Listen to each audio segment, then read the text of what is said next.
Hi folks, welcome back to the Tabletop's Edge and our tutorial series for World in Flames Collector's Edition.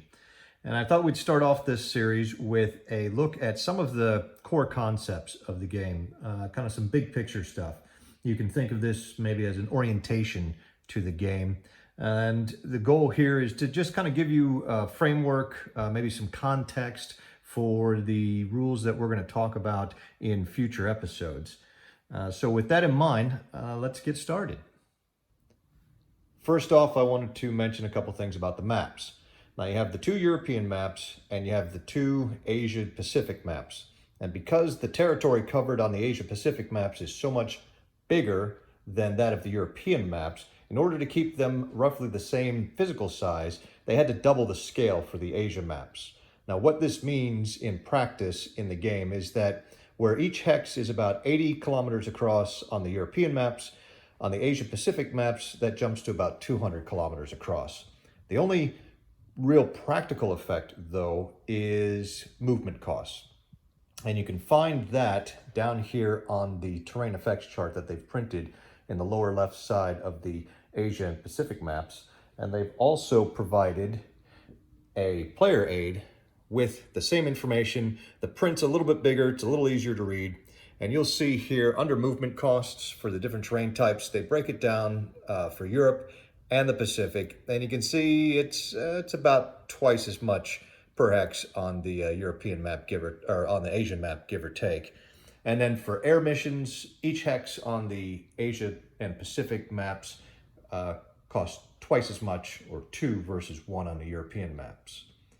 Now, you probably saw the column that said off map. I'll bring this back for a second. Now, the off map refers to the hexes that you find along the edges of the map boards. Now, even though the European and Asian Pacific maps cover most of the areas of fighting, there were still some strategically important areas around the world where there wasn't much fighting, and WiFCE represents them with these off-map hexes. And these can, you can tell they're off-map hexes because of the purple border you see here. So anything with a purple border is going to be an off-map hex. The stacking limit in the off-map hexes is a little bit more than it is on the regular hexes, and we'll get to that when we talk about stacking and land units here in a few episodes. But another thing to note are these gray lines, and there are some blue lines. These are referred to as communication lines, and basically all they do is show you which hexes on the regular maps or other off-map hexes and C-zones that the off-map hexes themselves are adjacent to. So a unit in this hex of Mozambique would be able to move directly to this hex of Northern Rhodesia. Likewise, they have for the Americas, they have a mini-map, and the scale on the mini-map and the off-map hexes is the same at about 650 kilometers per hex. Another unique aspect of the World in Flames maps are the seas. Now, WiFCE handles naval movement more abstractly than it does land movement and air movement. And for that reason, the hex grid that you see here stops where the land stops. And when you get to all water areas, they're replaced by these dots known as hex dots. So it's a visual cue to let you know that no land units are allowed on that part of the map. And instead, you will see they've placed a series of 5 boxes in each of the sea zones, which are marked off with these blue lines indicating the borders between the sea areas. So you have the China Sea here, and then this line is the dividing line into the next sea zone of the Japanese coast. Essentially, when you commit naval and air units to this sea area, which includes these hex dots here as well as out here, you'll place your units into one of these 5 boxes. And we'll cover that more in detail when we get to the naval portion of the rules.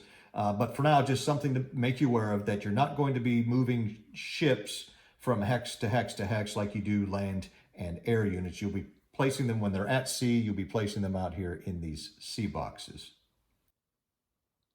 Now, besides the maps, what you're going to have laid out on the table next to them is this turn record chart display.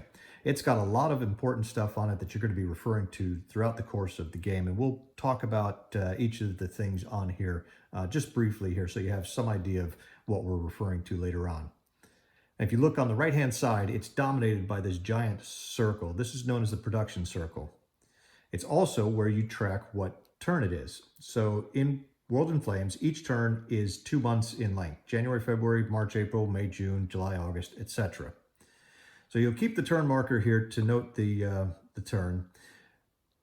When you build reinforcements, WIF handles economics and production rather explicitly. So there are resources located in hexes around the map, as well as factories. And you'll be shipping resources that you control from the resource hex to a factory you control, where it's going to be converted into production and ultimately build points, which are then what you use in order to build reinforcements. Reinforcements don't show up right away in this game, though. Different types of units have a varying length of time to build, so that could be anywhere from 1 turn to 6 or 12 turns even. And so when you build something, if you build an infantry corps, for instance, with a 2-turn build time in the production step of January, February, you'll place it on this circle 2 turns ahead of your current turn when you built it. So they won't be showing up in your home country until May, June. Now, around the production circle, you see in the corners there are these 4, unfortunately, kind of small pools. Now we have in the upper left the construction pool. This is where naval ships will be placed when they come off of the production circle for the first time. All your naval units have 2 production cycles. So in other words, you're going to pay a particular cost, place it on the cycle on the chart here. After it's completed face down, it will go into the construction pool face up, where you will then pay a second cost for it. It will go on the production circle face up this time, and when it comes around, it will come off of the production circle onto the map as reinforcement. In the upper right is the repair pool. This is where all damaged naval units will go to await repair. In the lower left, we have the Lend-Lease pool. This is where units that are being Lend-Leased by powers to allied powers are placed, and we'll get into Lend-Lease ways down the road, probably when we talk about production more in detail. And finally, in the lower right corner is the reserve pool, and this is where you will place aircraft that you don't have pilots for instance, and if your country's reserves have not been called out yet, they'll be placed here as well. Now, moving over to the left side of the display, you can see we have a year track up top here. Basically just keeps track of the year, starts in 39 for the standard global war start through 45. Next to that is the initiative track, and this marker indicates what modifier one or the other side may have to its initiative roll at the beginning of the turn. So both sides will roll. High dice has the initiative, and they get to decide who will be the first side in the coming turn, who will get to do their actions during the first initiative. Below that is the impulse track. Now I'm going to skip that for a second. We'll come back to that because I want to talk about the markers track down here. This is just a general track to keep track of how many, say, pilots that you have that are in reserve and not manning aircraft, how many saved oil points you may have, or saved offensive points. So just a general number track here. They also have some charts, and you'll see charts like this scattered all over the maps as well. One of the things they've done with the Collector's Edition is they've tried to make this game a little bit easier to play by putting some small little memory aids like these in convenient places, so you don't have to keep looking it up either on the chart booklet or in the rules themselves. Now, about the impulse track. This is one of the key elements of the design of World in Flames. So I wanted to take just a few moments and talk about this in a little bit more in depth. Now, WIF is played in turns of 2 months each, but each turn is broken down into a series of impulses where one side will go and then the next side. And there are a varying number of impulses per turn, so you never quite know how long the turn will last. Essentially, after rolling initiative at the beginning of the turn, getting some reinforcements, checking the weather, One side is going to be determined as the first side, and they will conduct all of their actions with their on-map units in their impulse. When they reach the end of the impulse, they will check to see if the turn has ended by rolling 1d10, and if the number rolled, the modified number rolled, is equal to or less than the number in the lower right hand of each of these impulse boxes, the turn will have ended. If the turn does not end, the impulse chit will advance to the next impulse on the track. And you can see we flip that over. It is now the Allied impulse. Now, the number of boxes that the chit advances along the track is determined by the weather chart when you roll weather. And you're going to roll weather at the beginning of each pair of impulses. So, as an example, let's say it's September, October 1939. The Axis have +2 to their initiative roll. They roll a 5, the Allies roll a 4, 5 plus 2 is 7. The Axis have the initiative, and they decide to go first. So they will do all of their actions here in the first impulse. The first thing they will do is they will roll to determine the weather. Let's say we've got nice weather everywhere, so the weather chart tells us the impulse marker is going to advance 1 box. At the conclusion of the Axis impulse, you can see this NA indicates that the turn cannot end. So in that case, they will advance the marker 1 box, flip it over so that it shows it is now the Allied impulse, and now the Allies will go. At the end of the Allied impulse, the box will advance, the marker will advance 1 more box and be flipped back over to the Axis side. Now, let's say the weather gets bad, and the weather chart indicates that the impulse marker is going to advance 3 boxes. At the end of the third impulse, the Axis still cannot end the turn, so the marker will advance 3 boxes this time to the impulse 6 box and then be flipped over to show that it's the Allied impulse. At the end of the Allied impulse, assuming nobody passed, and we'll get to that in a moment, the marker will advance 3 more spaces to the 9 box. And it is now the Axis impulse again. At the end of this impulse, if the Axis roll a 3 or less on 1d10, then the turn will end and you'll move into some administrative and cleanup things. Now, in World in Flames, the impulse mechanic is not just a simple subdivision of the turn. And that's because WiFCE does not allow you to move all of your units in each and every impulse. Instead, you're going to have to decide which aspect of your military you're going to focus on for that particular impulse. And it does this by making you choose one of 5 different types of impulses. You can choose from a land impulse, an air impulse, a naval impulse, a combined impulse, or you may pass.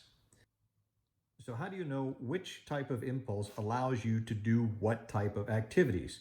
And that can be found in the play aid. If you open up the player aid charts to the inside, you will find a table called the allowable activities table.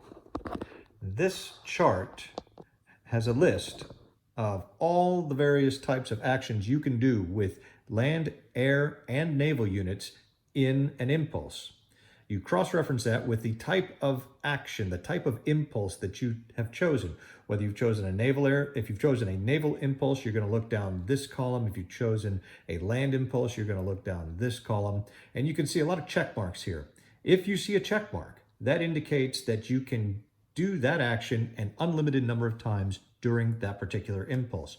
For instance, if you choose a naval impulse, you will be able to conduct naval movement an unlimited number of times. You can do any number of naval moves. However, you can see the empty box for air, meaning you cannot do any naval movement in an air impulse. If you were to choose a land impulse, likewise, no naval moves. A combined impulse, you see this footnote D indicating that you can do the naval movement, but you're going to have to consult the chart that lies directly below the allowable activities chart. And that chart is the major power activities limits. Now, if you recall, we were just looking at the combined impulse and naval movement, and we saw footnote D. So you come over here to naval moves, and you'll see combined footnote D. This tells you how many naval moves you can make in that combined impulse. So they're not unlimited, you get a few of them, and it's broken down by major power. So in a combined impulse, the USA can make 3 naval moves, whereas the USSR is limited to a single naval move in a combined. You can see this applies to air missions, rail moves, land moves, and land attacks. It all varies by the type of impulse you've chosen, land, naval, combined, or air, as well as what major power you're playing.